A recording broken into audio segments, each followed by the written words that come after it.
We bought this pre-made, so broke the clasp.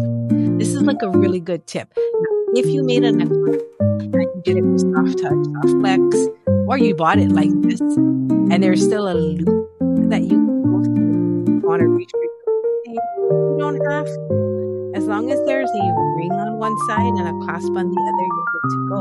A lot of lobsters come with rings. Over the last 3 decades, we have bought any that already have a jump ring attached on it, like this. Open it up. This is the easiest way you can fix your jewelry for your family and friends when they're like, oh, my clasp broke. Well, you just can. Open it up and you just put it back in. Now, if it doesn't go in, you can use your round nose pliers as like a beading awl. Put it in there. Work it in there to get it nice and rounded. And work it in there. Look, Jason's necklace is fixed. He's left this on the side for almost 2 weeks.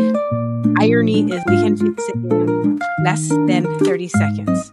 He is good to go. Sterling silver clasp, hooks on there. You can wear his Tahitian pearl necklace again.